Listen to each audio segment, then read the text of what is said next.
एवढ्या गरमीमध्ये 35 degree Celsius तापमान आहे. आता एवढं गरम होत आहे, घामाच्या अक्षरशः धारा वाहत आहे. पण मी तुम्हाला याच गरमीमध्ये -8 डिग्री मध्ये घेऊन जाणार आहे. माझ्या मागे आर सिटी मॉल घाटकोपर मध्ये. चला दाखवतो कुठे. तसं बघायला गेलं 800 रुपये पूर्ण वसूल आहेत. मी तुम्हाला आत गेल्यावर पूर्ण दाखवेन काय काय मजा आहे. खरं म्हणतो, एकदा तुम्ही एन्जॉय करून बघाच.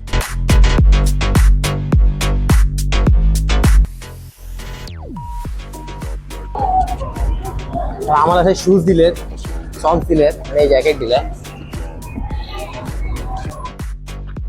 अशा प्रकारे आम्ही सर्व थंडीपासून बचाव करणारे कपडे घालून आत प्रवेश केला. आतमध्ये खूप जोरात डीजे वाजत असतो, कारण वातावरण थोडं ॲक्टिव्ह राहण्यासाठी असतं ते. सुरुवातीलाच मी स्नो बिअरवर पंगा घेतला, पण त्याची उंची जास्त असल्याने मला चढता आले नाही. त्यात माझी लात लागून त्याचा पोरगा पडला. लफडी वाढायच्या आधीच मी माफी मागून तिथून कल्टी घेतली. छोटा पोलर बिअरला उभा करून मी तिथून पुढे गेलो, कोंबडीसारखी दिसणारी बदकाकडे. पण तिथे मी घसरून पडलो. मग मी वाचलेल्या पार्श्वभागाला घेऊन बर्फाच्या बेंचवर गेलो, पण बर्फाचे चटके लागून मी पटकन उठलो. पुढे मला पेंग्विनच्या गँगने घेरले.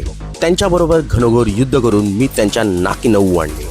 माझा पराक्रम गाजवत मी पुन्हा एकदा पोलर बिअरवर चढून बसलो आणि आपल्या विजयाचा आनंद व्यक्त केला. नंतर मी वेड्यासारखा बर्फ उडवून थोडे वेडेचाळे केले.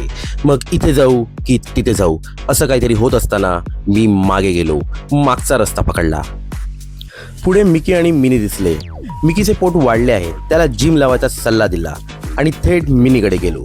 मिनीची एक पप्पी घेतली, तिला खुश केले आणि सरळ भुयारात घुसलो. तिथून बाहेर पडताना पुन्हा एकदा घसरलो, पण लागलं नाही हे दाखवायला थोडं नाचायला लागलो. नंतर थेट घसरगुंडीचा ताबा घेतला आणि टायरवर बसून जे पसरलो आहे की विचारू नका. माझ्या सबस्क्रायबर्ससाठी दुसऱ्या अँगलने कॅमेरा घेत तिथून पण मी घसरून माझ्या कौशल्याचं थोडं शो शायनिंग केलं. मग थोड्या मोकळ्या परिसरात पुन्हा एकदा पडण्याची ॲक्टिंग केली. गिरा हुआ आदमी और कितना गिरेगा अशी कोणीतरी कमेंट करेलच. मग घोड्याचे कान धरून मी त्याला गरागरा फिरवला. मग त्याने इज्जतमध्ये मला पाठीवर घेऊन एक राऊंड दिला. त्या घोड्याच्याच आयुष्याचे घोडे लागले होते म्हणून मी त्याला सोडून दिला. मग तिथल्या बर्फाच्या झोपड्यांना मी एका नेत्यासारखी भेट दिली आणि तुम्हाला झोपडी बाहेर तुमची ड्रेनेज लाईन टाकून देऊ असं आश्वासन देऊन मी बाहेर आलो. मग थोडा बाहेर येऊन मी परत नाचायला लागलो, कारण आत काय झालं हे कोणालाच कळालं नाही. मग मी माझ्या मित्राला गाडी खेचायला सांगितली. त्याने एका बिअरच्या मोबदल्यात फक्त 9 सेकंद गाडी खेचली. पुढे बर्फाचं वादळ तयार करणारं मशीन होतं. त्या वादळात तुम्ही 2 मिनिटं पण टिकू शकला नसता, पण तुमच्या भावाने तिकडे धिंगाणा घालून आला. पुढे अंटार्क्टिका गावचे सिल्कर साहेब भेटले, पण त्यांची पाठ खूपच निसरडी असल्यामुळे मी तिथून निघालो. पुढे मी रशी धरून एव्हरेस्ट चढायला निघालो. चढणे हा माझा आवडता छंद आहे आणि एव्हरेस्ट सर करून पटकन उतरलो.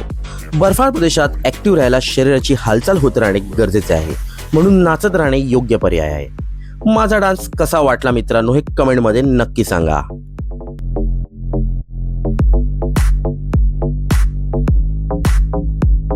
मग मला बास्केटबॉल खेळायची हुक्की आली, पण बॉल काही जात नव्हता. 800 रुपये वसूल करायचे म्हणून मी थांबून बॉल रिंगमध्ये टाकला.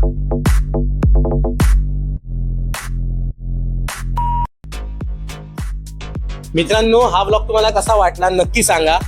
800 रुपये वसूल झाले की नाही हेही तुम्ही कमेंटमध्ये सांगा. जर का माझा ब्लॉग आवडला असेल तर प्लीज सबस्क्राईब करा द मराठी नोमॅडला आणि कमेंटमध्ये नक्की सांगा की तुम्हाला पुढचा ब्लॉग कुठे बघायला आवडेल. या 35 डिग्री सेल्सिअस मध्ये मी तुम्हाला खरोखर बोलल्याप्रमाणे -8 डिग्री सेल्सिअस दाखवलाय, बर्फ दाखवलाय.